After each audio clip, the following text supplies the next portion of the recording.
Always together. Yeah. Because It was always together. we might have had our families. I mean, I had my family here.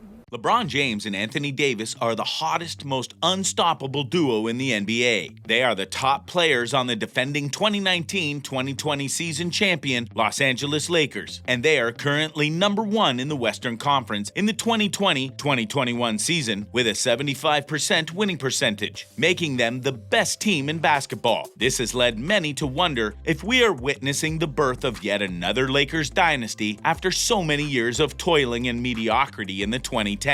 LeBron James joined the Lakers in 2018 and Anthony Davis joined the team in 2019. Despite only being on the team together for a short time, James and David have become extremely effective partners on the court. Outside of the game, they have also become best friends who are known to have dinner at each other's houses and even enjoy glasses of wine after games. This closeness is undoubtedly the key to their current success. Today, we're talking about everything LeBron James has said about Anthony Davis. You don't want to miss this. But first, a simple reminder on how to enter our brand new giveaway. We are giving away either an iPhone X Max, the new iPad mini, or a MacBook Pro. It's all your choice. So be sure to leave a like, comment the keyword, subscribe, and turn on notifications to enter this giveaway. It's really that simple. First on our list of everything LeBron James has said about Anthony Davis is how James views the competition between him and Davis. The NBA is, of course, a very competitive organization. Getting to the top of the game where LeBron James and Anthony Davis are is practically a miracle, given how many great basketball players there are on earth who are working every day to be the best. In the NBA, players are surrounded by peers that are the absolute pinnacle of the sport. On top of that, Davis and James are the best players on the best team. LeBron himself has won numerous championships and obtained countless accolades. He is widely considered to be the greatest player in the NBA and one of the best to ever play in the league. He didn't get there by losing. LeBron has had to defeat everyone in the NBA to obtain those titles. This would make anyone assume he is very competitive, which there is no doubt he is. Regardless, when speaking about Anthony Davis, he said, "We're not jealous of each other." That's right, even though Davis at 27 is the younger star in his prime who just joined the team, LeBron at 36 years old is not jealous of him. LeBron said, "I think that's the best thing. In professional sports, you have guys that join forces to become alpha males. That's what they call them. Two guys that have been dominant in a specific sport on their own respective teams. And they get together and they talk about how dominant they can be. And they talk about this is going to be this and that. I believe jealousy creeps in a lot. And that is the absolute contrary of what we are. We know who we are. We know what we're about. We want the best. Seriously, every single day, both on and off the floor for one another. This shows the wisdom he has acquired over the years playing in the NBA and how important he thinks teamwork is. He certainly has nothing left to prove, and he has also acted as a mentor and older brother type to Davis, rather than a rival." James went on to say, "Jealousy and envy has killed a lot of great things, not only in sports, but in general." He also said, "If you're able to just throw that to the side and throw your egos to the side, but continue to bring that confidence of what you're trying to do, of keeping the main thing the main thing. Not saying it's that easy, but for us, it's that easy when it comes to our relationship." Clearly, James and Davis do not seem to harbor any resentment or jealousy towards each other. Their symbiotic relationship and keeping things about teamwork and the game and not their own individual egos is unquestionably what has made them such an unbeatable force. Next, what did LeBron James think of Anthony Davis when he first started playing with the Lakers? Even though Davis came to LA with a proven track record in New Orleans, there was absolutely no guarantee he would meet LeBron James' high expectations. After all, James is not an unparalleled level in terms of skill and reputation. Also, even though the two players are very good, it is certainly possible they might not necessarily get along or work well together. It takes a lot of cooperation and coordination to make a partnership work in basketball. If one side prefers to do things his own way, then there is no benefit to working together. When asked about how he felt about Anthony Davis when he first started playing with the Lakers, LeBron James said, "It's everything I expected and more. Obviously, that's why I wanted him here. When you get a generational talent like that and you got an opportunity to get him, you just try to do whatever you can to get him." This shows that James was involved in the selection of Davis for the team, and also that he was satisfied with Davis's performance once he arrived. James also said, "I gave my opinion on what I thought he could bring to this franchise. I gave my thoughts about the player, but not only the player, the person. Hopefully, they took my advice to heart. And obviously, ultimately, they made the decision to do what we did in the offseason. It's no surprise to me. Obtaining good players is one of the hardest things those running basketball teams need to deal with. Everyone knows the NBA is full of superstars, but the Lakers franchise and LeBron James aren't your average ones. The Lakers are a storied franchise that is widely considered the best ever. And, as stated, LeBron is simply incredible. So finding another player that even deserves to be on the starting lineup means putting in the work and being patient, since someone like that doesn't just come along every day. Fortunately for them, Davis turning free agent was an incredibly lucky occurrence, and they were able to capitalize on it. This is demonstrated by what James said. Next, let's talk about what James said about Davis following their 2020 NBA Finals victory. LeBron James has been playing in the NBA for almost 2 decades. In that time, he has won the championship 4 times, been NBA Finals MVP 4 times, been NBA MVP 4 times, been an NBA All-Star 16 times, and been an NBA All-Star Game MVP 3 times, among several other awards. Conversely, Anthony Davis has been playing in the league for 7 years, and although he is a 7-time NBA All-Star and a 1-time NBA All-Star MVP, he never had won the championship. That all changed in 2020 when the Lakers defeated the Miami Heat to capture their 17th national title in franchise history. The Lakers may be a storied franchise, but the fact is they hadn't won so much as a conference title in a decade before winning the championship last year. Everyone who follows the team and the NBA knew when powerhouse LeBron James was traded to the team, the door was once again open for a finals run. Regardless, they were not able to make it happen in the 2018-2019 season. This may be attributed to several injuries of key players, or the fact that although James is still playing at the highest level in the league, he can't carry a team to victory on his own. When the prospect of Davis joining the team suddenly arose just 1 year after James arrived, it appears he was quite keen on bringing him on board. Upon clinching their finals victory together, James said about Davis, "This is the reason why I wanted to be a teammate of his and why I brought him here. This shows how James realized what was missing from the team and how Davis brought what he thought the team needed to win the finals." LeBron James appears to have wanted to bring Davis to the finals. He said, "I wanted him to see things that he had not seen before in this league. To be able to come through for him meant a lot for me personally." It seems James cares a lot about Davis's career as well as for him on a personal level. That may have motivated him even further to ensure the team delivered the title. James is known to consider Davis a protege and himself his mentor, so being able to deliver the top prize in the game was his key objective. When talking about where Davis is in his career and his age, James said, "I guess it was a very, very, very, very long time ago when I was 27. Like a long-ass time ago when I was 27 in this league." Davis is known to make fun of James for his age, so James is constantly reminded of it. A 9-year age difference is huge in basketball. Many players James' age would be well past their prime, but he has miraculously been able to continue to put up big numbers all the way until this very year. That said, he does seem to be well aware of the advantages Davis has in being much younger. He must feel some responsibility for forwarding Davis's career as he reaches the twilight years of his own. Regardless, James is still one of the best, if not the best, and he has said he has no plans to stop playing anytime soon. James continued to talk about Davis's age and place in his career by saying, "I just wanted to put myself kind of in his position. Sometimes what I would be thinking at that age, and if I was with someone in the later stage of their career, I just don't want to let them down. And I'm not even talking on the floor, because there's things that sometimes they don't go in. But as far as, I don't want to say a role model, but someone that holds myself to a higher standard as far as a character, I don't want to let them down." And then it's funny because it's kind of rubbed off on me as well, because he doesn't want to let me down. Through this last statement, we can see how LeBron James truly feels about Anthony Davis and why their partnership has worked so well. At a core level, it seems James and Davis really have a lot in common in terms of the character and values. It's that camaraderie that makes them so dynamic and fun to watch on the court. That wraps up our video about things LeBron James said about Anthony Davis. Once again, don't forget to like, subscribe, and comment. We'll see you next time.